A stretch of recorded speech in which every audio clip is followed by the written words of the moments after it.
This morning's scripture comes from two of the letters in the New Testament, the letter to the Hebrews and the letter to the Romans. From Hebrews, faith is the assurance of things hoped for, the conviction of things not seen. And from Romans, it is high time to awake out of our sleep, for now our salvation is nearer than when we first believed. The night is far spent, the day is at hand. Therefore, let us cast off the works of darkness and let us put on the armor of light. When I used to work as a youth minister, I knew that one of the most important things to do is to establish trust within the group as quickly as possible. And there are a number of different exercises that you can do to do just that. Most of them involve something physical, like a trust fall or a blindfolded trust walk. These exercises are great because they require full participation and attention from all of the people, and everyone must suffer the same plight together, making it a very bonding experience for the whole group. Those people who allow themselves to fall into a stranger's arms or be led by others while wearing a blindfold have to become comfortable with that sense of vulnerability within themselves. And those people who are catching other people or are leading those who are blindfolded must become comfortable with taking responsibility for another person. If open-hearted vulnerability and a sense of responsibility and care and concern for others is the only lesson that my youth groups learn from their time with me, that would be enough. But as you can imagine, sometimes things don't always go exactly as planned.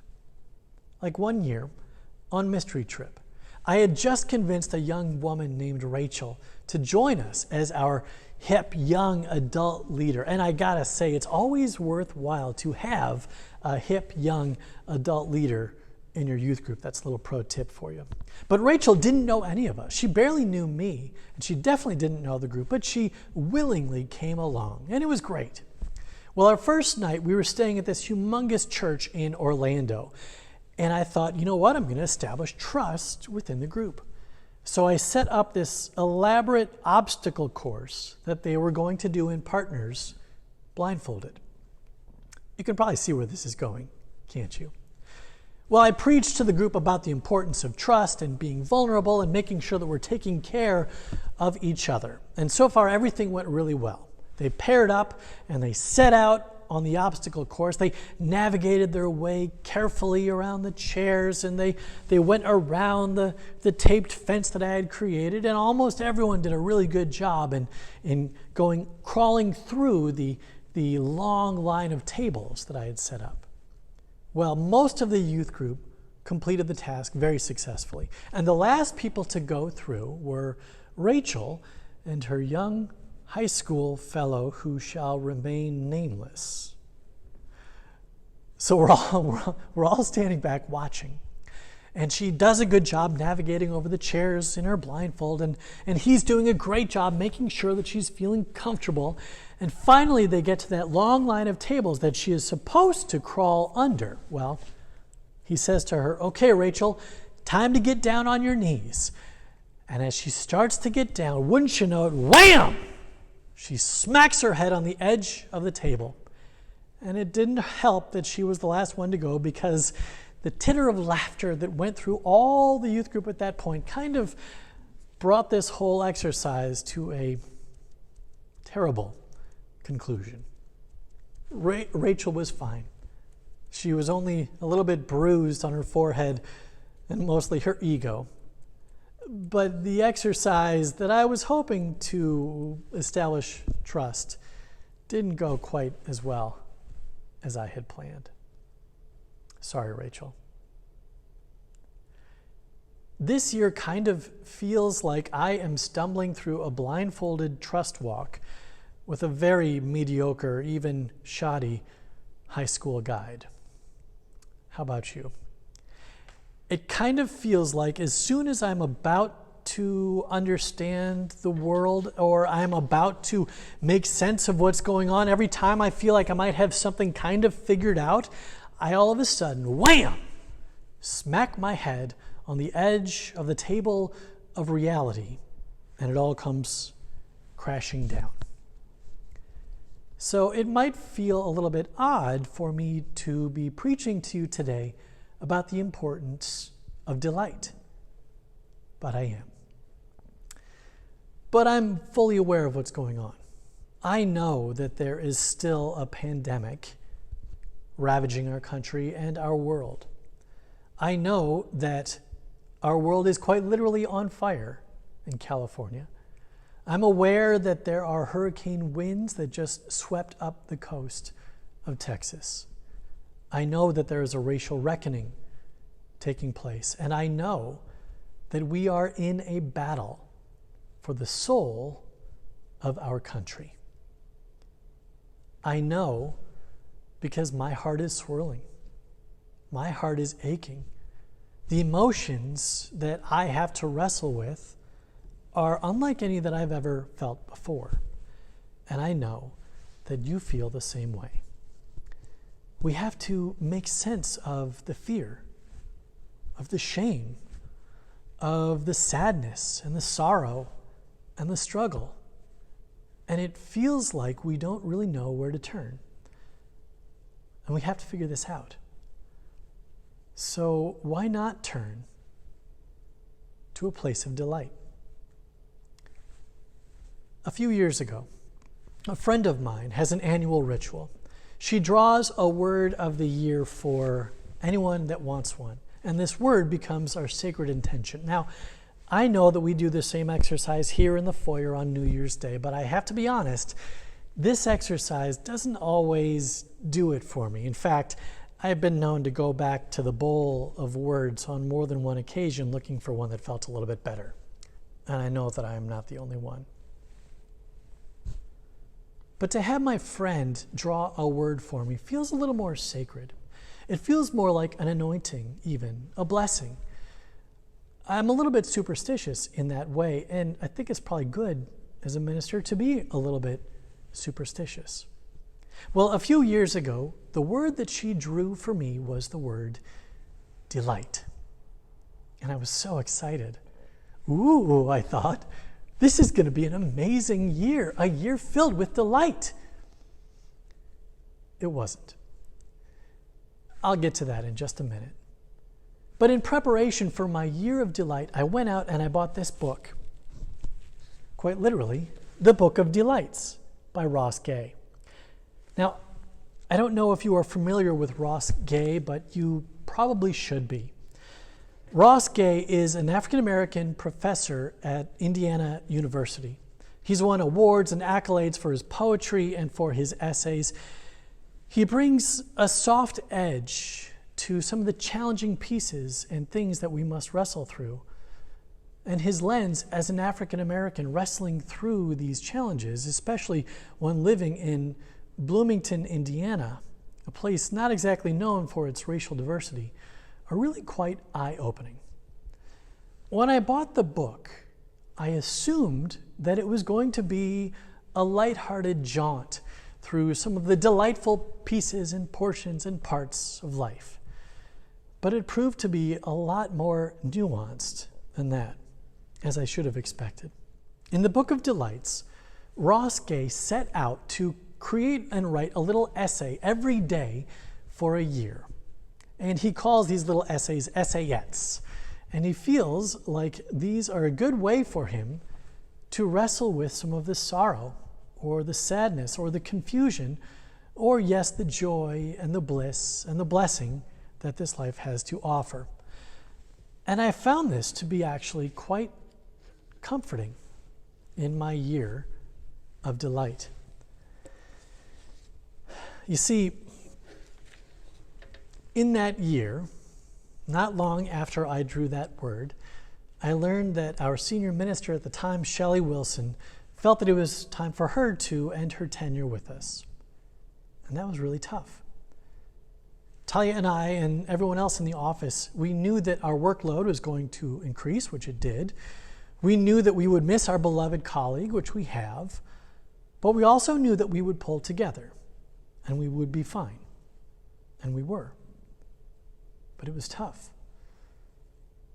And then my mom was diagnosed with a teeny tiny cancerous growth in her nasal passage. And that was hard. And she decided to do her treatments here and to have her surgery here and to recover here.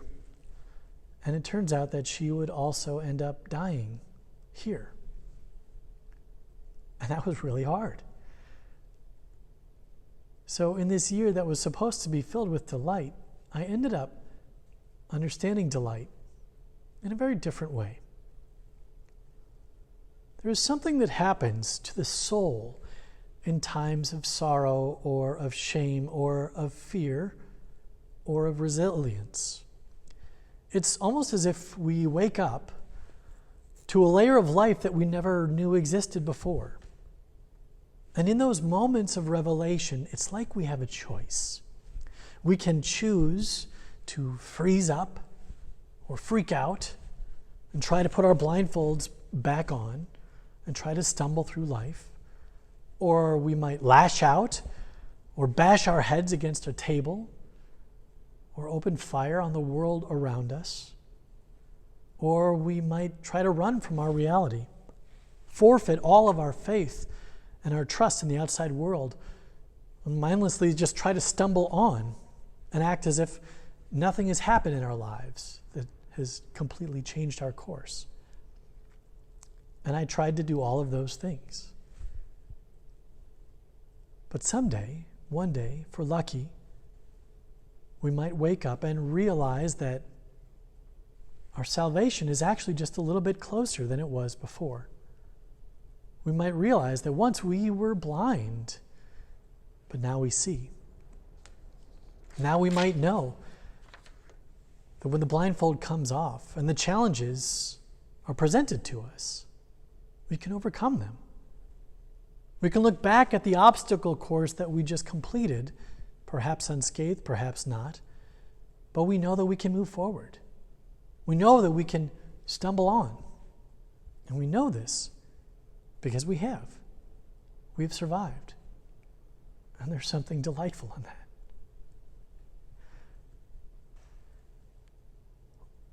Once we have internalized the grace that exists in vulnerability, chances are good we are more inclined to be even more vulnerable. When we know that we possess the strength of heart to forge ahead in the face of fear, we will never be incarcerated by those same fears ever again. And when we know that we can find delight in the difficulties of life, we know the value of faith, even in the trials that we might face. Delight comes as the day dawns and the new world keeps on spinning. Delight appears when we can see past our fears. Delight shines in the light of love through our actions and through our kind words and through the moments of rest that we take. Delight exists in memories savored, and biases purged, and illnesses reconciled, and conversations had, and eye contact made, and fists raised, and marches walked, and minds changed or votes cast, and gratitude named, and evil confronted, and love proclaimed, and God known. It is high time to awake out of our sleep, for now our salvation is nearer than when we first believed. The night is far spent and the day is at hand. Therefore, let us cast off the works of darkness and let us put on the armor of light. And let us take delight in the assurance of things hoped for and in the conviction of things not seen. May God bless you, my friends, with eyes to see and a heart with which to feel all of the joys and all of the sorrows that this world presents. And may you know deep down that you are loved, that you are cared for as a child of God, blessed and a blessing to the rest of us. Godspeed to you, my friends, on your journey ahead. And now that the worship has ended, let the service begin. Go in peace.